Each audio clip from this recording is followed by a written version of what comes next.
Vamos a continuar desarrollando las ideas en torno a la representación política, es decir, a la manera en cómo se va a constituir el poder legislativo.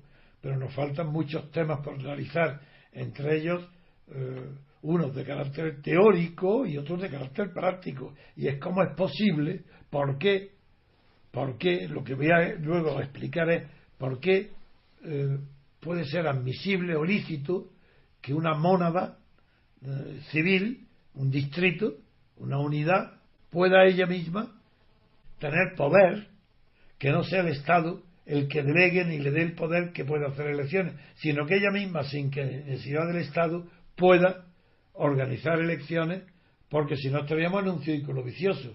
¿Qué Estado permite al distrito electoral constituirse, dotarse de medios y elegir? Si no está autorizado por el Estado, y eso es lo que quiero hoy responder a esa cuestión, de ver cómo las mónadas no necesitan tener potestades delegadas del Estado para constituirse ella misma, la mónada de distrito, en fuente normativa, creadora del derecho, y no solo a través de la costumbre, que eso todavía existe, sino incluso el poder legislativo, el poder dictar normas interiores para organizar el distrito. De eso es lo que voy a tratar a continuación.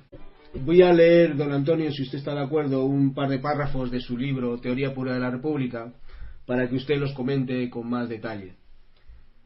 Y los párrafos dicen así: el régimen de partidos nunca podrá convertirse en sistema político, a causa de su imposibilidad de organizar la separación de poderes en el Estado con la plantilla de unicidad de énadas estatales y pluralidad millonaria de mónadas personales. Sí, aunque luego continúe, ya quiero aclarar que es imposible que el Estado de partido pueda convertirse, el régimen del Estado en un sistema, porque se destruiría en el mismo momento, ya que la separación de poderes es incompatible con el régimen de partido. Eso es lo que esa frase quiere decir, que no puede, para hacer un sistema político hay que destruir previamente el régimen de partido.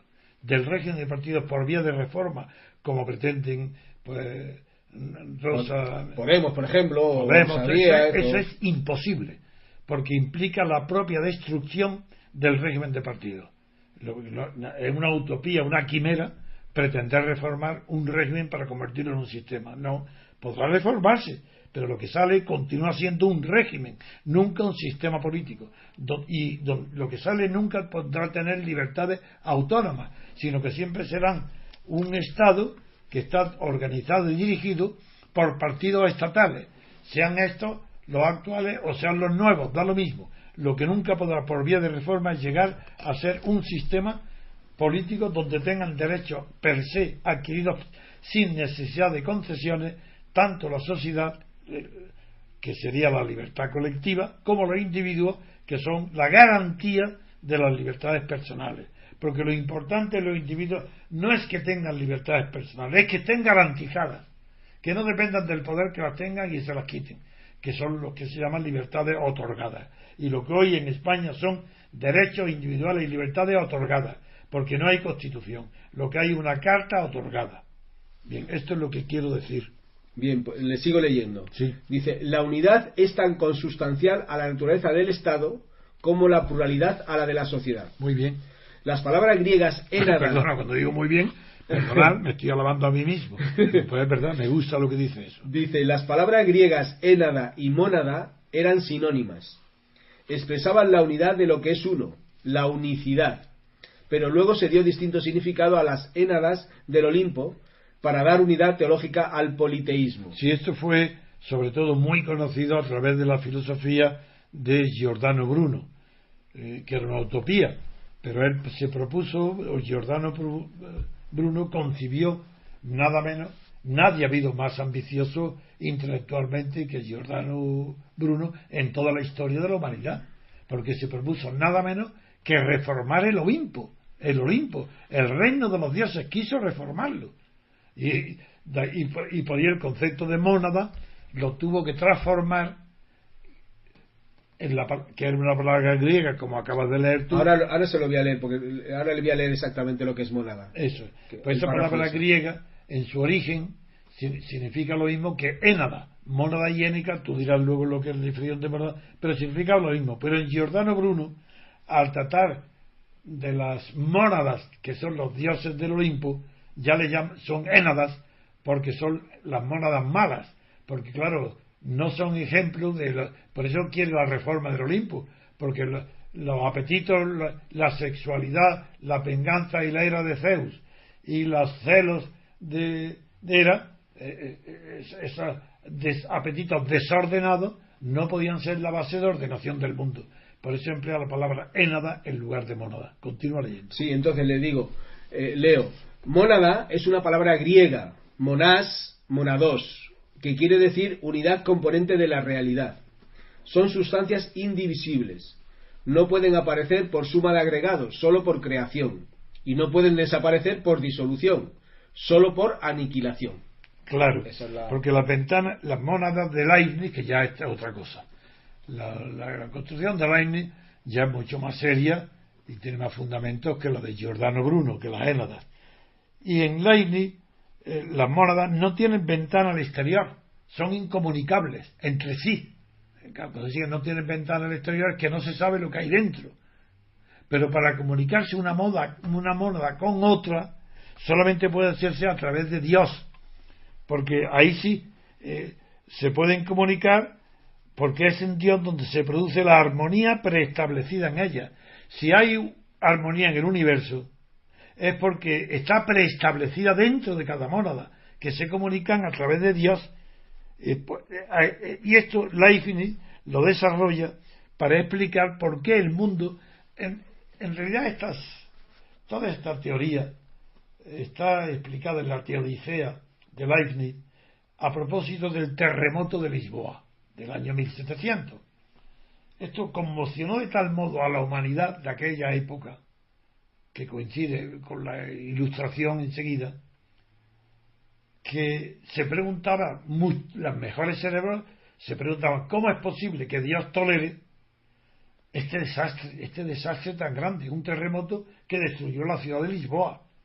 No es solo por las víctimas, era tan inhumano que se planteó el problema cómo Dios puede, y para responder a esa pregunta Leibniz escribió su Teodicea, donde ya a través de la explicación de las mónadas que se comunican en el orden preestablecido, Leibniz ya dice que la concordia superior a la que produciría la comunicación entre nómadas, que sería lo lógico, pero para una persona atea, dirían no, Dios no existe, pues la comunicación tiene que ser entre mónadas, con ventanas abiertas. Leibniz responde, dice no puede ser, porque el mejor de los mundos posibles, que es la frase y la idea central de Leibniz, ha sido el mejor de los mundos posibles ha sido creado con el principio universal de la composibilidad, que es cualidad de lo posible. Por eso el mejor de los mundos posibles es componible, en el lenguaje de la época, que es española la palabra, porque es la cualidad de lo composible. De ahí que Leibniz justifica el mundo no porque sea lo mejor de lo concebible por Dios, sino porque es lo mejor de lo composible, de lo que se puede componer, compaginar uno con otro. Con ello Leibniz se aparta de los megáricos. Los megáricos, muchas veces he hablado de ellos, son aquellos que negaron el concepto mismo de posibilidad, porque un megárico, en la escuela megárica, dice que no, que lo posible es un invento de nuestra mente lógica, que cuando vemos una cosa decimos, antes de que esa cosa la creara el hombre era posible, y creamos el concepto de posibilidad con efectos retrospectivos para explicar lo que antes de que algo fuera creado. Esto fue Aristóteles, destruyó esta doctrina introduciendo la distinción entre acto y potencia. Así es que lo que no comprendieron los megáricos es que el acto, mejor dicho, la potencia contiene al acto en potencia, Y pongo el ejemplo de la encina, siempre. En una encina está posiblemente contenida, en una bellota está está enteramente concebida y contenida la encina. Claro, que eso no quiere decir que toda bellota la potencia de la bellota va a transformarse en el acto de la encina, no. Eso sería posible si cae en el terreno adecuado y si no hubiera chanchos que se comen o cerdos que se comen las bellotas. Recuerdo que toda esta complejidad está en la obra de Leibniz, que Leibniz hizo aquí, para explicar esto con más hizo la distinción entre posibilidad, admite la posibilidad, pero para admitir la composabilidad, que es un concepto distinto, distingue entre posibilidad abstracta y concreta,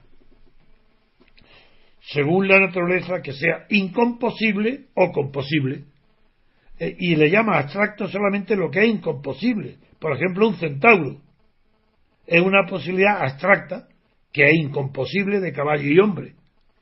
Pues esto es lo que explica que el mundo de Dios sea el mejor de los posibles, no porque sea óptimo o bueno, sino porque es el mejor de lo composible, no de lo posible, de lo composible, de lo que se puede componer.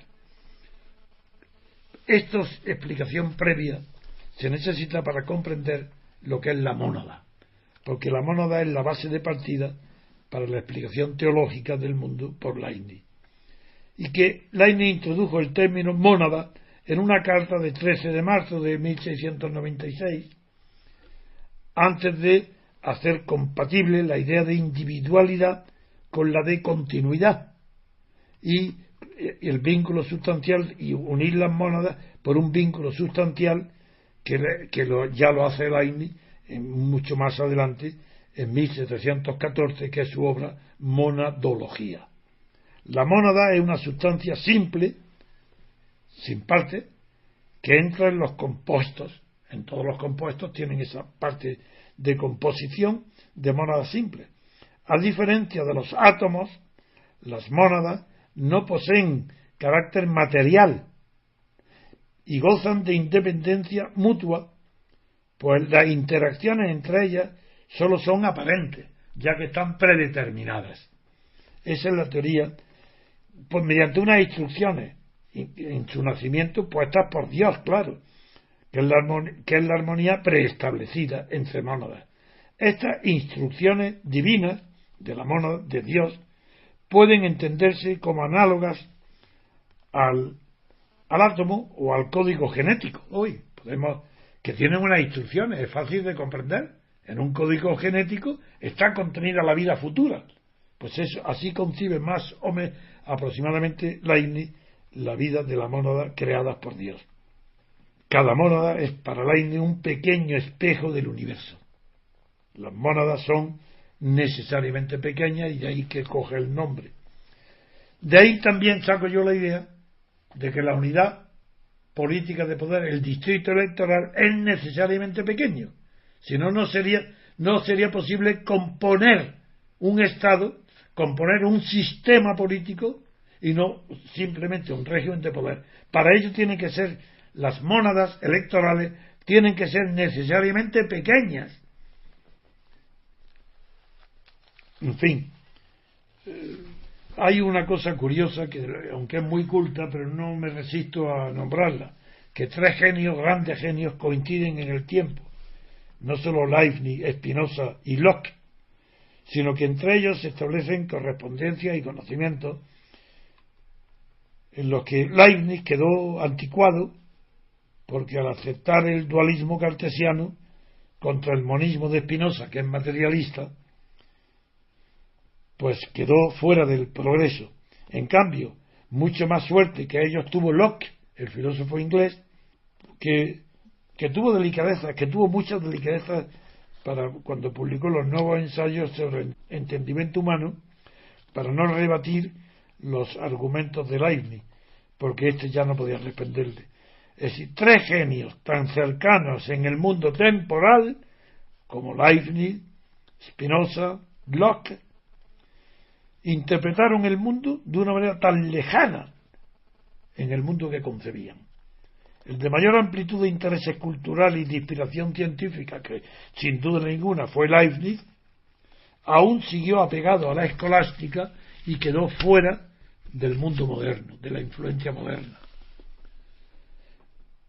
Aunque hay de recordar como español que el filósofo español de la escolástica, Suárez, Francisco Suárez, tuvo una influencia muy grande en la filosofía de Leibniz.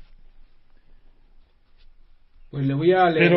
Pero, pero al no rebasar la dimensión individual de las libertades, porque Leibniz no rebasó en las mónadas la libertad individual de la mónada con instrucciones concretas como un átomo o como un código genético.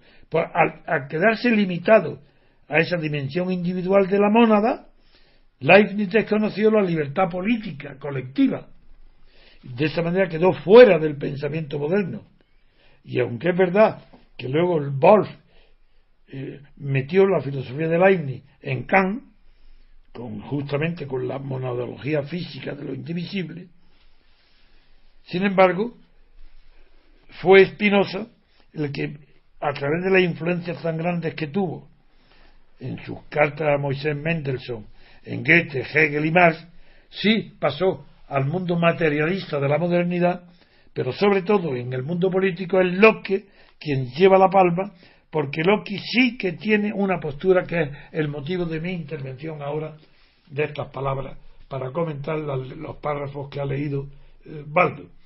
Y esto es importantísimo, escuchar lo que voy a decir ahora. Locke sigue siendo determinante del pensamiento político moderno, porque su concepto positivo de la libertad política avanza más que el concepto negativo de Montesquieu, que no concibió la libertad política como una acción de conquista, sino de modo negativo, como la consecuencia de una liberación ciudadana del abuso de poder cuando los poderes no están separados.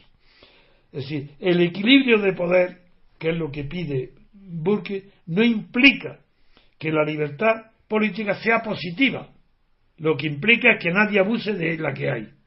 Por eso es más influyente el pensamiento de Locke en los Estados Unidos de América, en la Constitución americana, que el propio Montesquieu, aunque tienen de común que ambos parten de la división del poder y de la separación del poder. ¿Qué quería decir, Baldo? No, le iba a leer un párrafo precisamente de lo que usted está leyendo, el párrafo que simplemente del tema de Locke, y le iba a decir que la he encontrado en el libro. Lo he encontrado en el libro. Locke se había inspirado esto en el exilio holandés, antes de llevar su escrito a Inglaterra. No, que se había inspirado, no. Lo había concebido estando él en el exilio. Pero él se había inspirado en la Revolución Gloriosa de 1686. Él fue una inspiración que le escribió, se fue al exilio y regresó en el mismo barco que la reina Ana, claro, que se había casado con Guillermo Toral. Y regresó. Eso es lo que querías tú. Sí, eso es lo que quería decir. Pues te lo agradezco porque coincide exactamente con lo que yo tenía en mente. Y luego, después de eso, ¿que tienes algún comentario? No tengo ningún párrafo más, pero si quiere le puedo leer alguno más. No. Yo voy a continuar entonces, que de una vez voy a pasar de Leibniz y de la mónada, como estamos en el problema, voy a pasar al problema capital.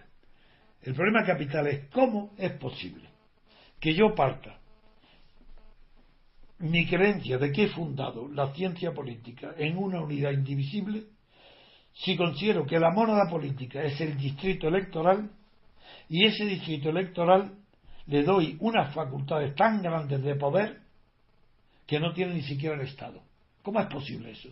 ¿Es que acaso mi teoría va contra toda la concepción del derecho? No. Es simplemente que saco las consecuencias lógicas de del principio de poder. Y eso voy entonces a exponer cómo, o si quieres tú, no sé, si quieres, sí, porque lo puedes leer también en el libro, a continuación de lo que tú has leído, puedes encontrar ya que el problema no está como en el derecho romano, que como no había representación hasta que Marsilio de Padua la inventa, pero hoy el problema ya no está como en el derecho romano en la representación indirecta, que era la procuración rensua, donde se representaban no las personas, sino sus negocios, sus intereses, como hoy sucede en la representación de las personas jurídicas. Una persona jurídica no tiene existencia física. ¿Cómo es posible que se represente? Porque lo que se representa de una persona jurídica, los apoderados de los bancos representan al banco, ¿no? ¿A qué representa? Los intereses, los negocios del banco de la persona ficticia, porque son personas ficticias. Bien. Sí, le leo, por ejemplo, un párrafo también con respecto a esto que usted dice en el libro. Rousseau negó la posibilidad de que el soberano pueblo pudiera ser representado, pese a que en las democracias de las ciudades italianas, no sujetas a la soberanía del emperador, el podestá elegido en la Asamblea Popular recibía plenos poderes de representación en todos los asuntos de la res pública, incluso sobre los no expresados en la Diputación. Exactamente, porque había un poder. Ahí sí, ese ejemplo me viene muy bien, porque el podestá tenía representación, pero tenía poderes no atribuidos, porque era un poder original, fundador, y no se podía confundir el hecho fundador, que tiene poder por su propia fundación, de los poderes en virtud de la representación que le den los ciudadanos.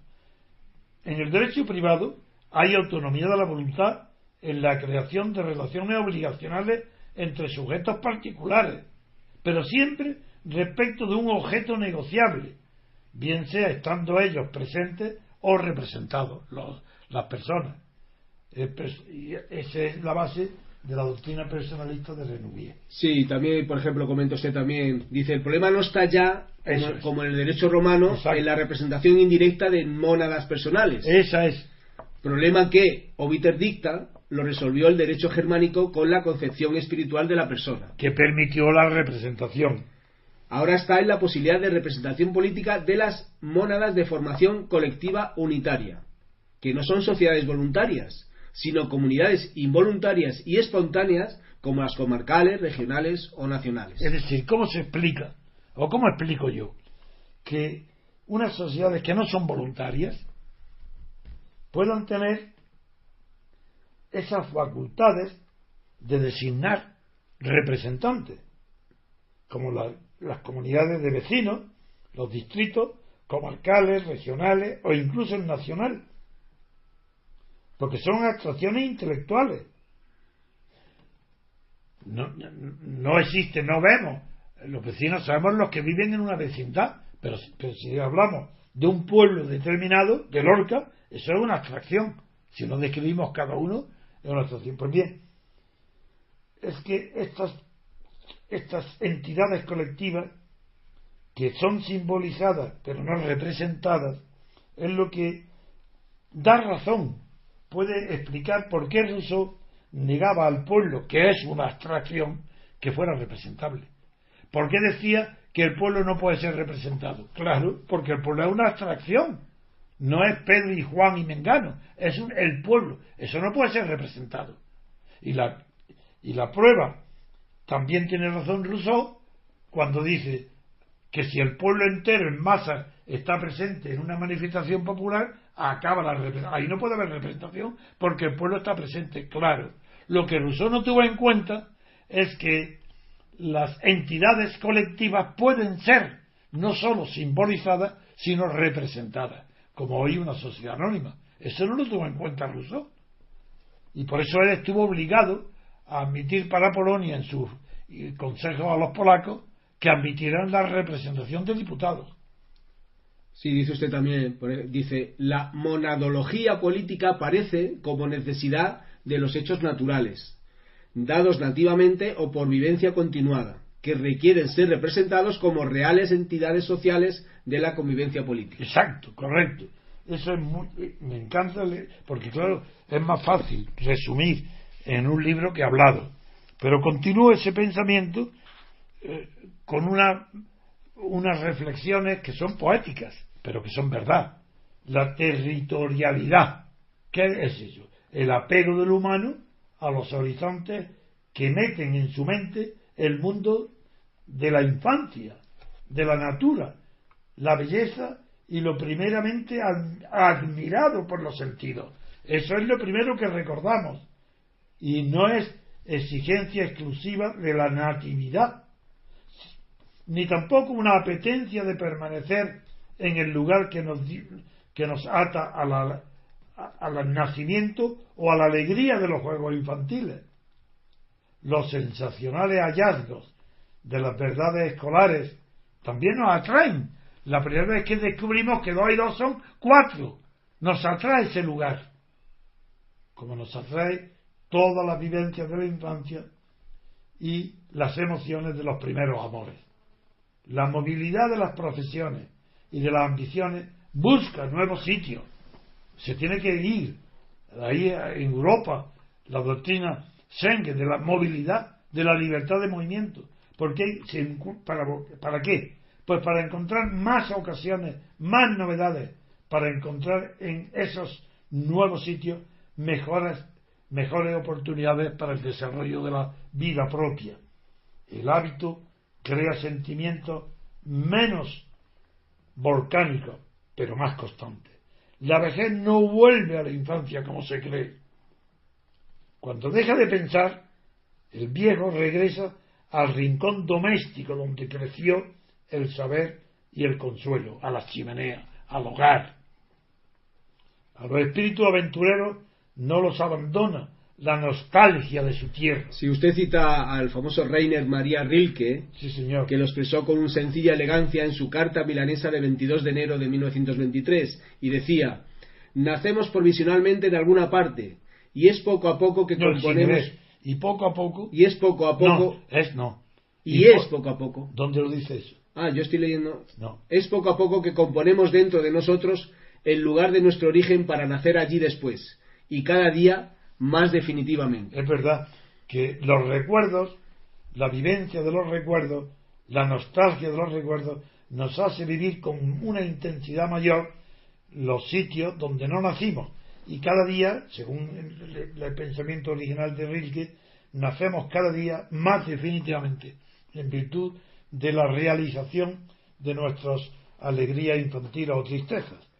Sí, comenta usted también, dice: tener un buen vecino era un tesoro para los griegos, y para el proverbio francés, tener una buena mañana. Sí, tener una buena mañana era como tener un buen vecino. Sí.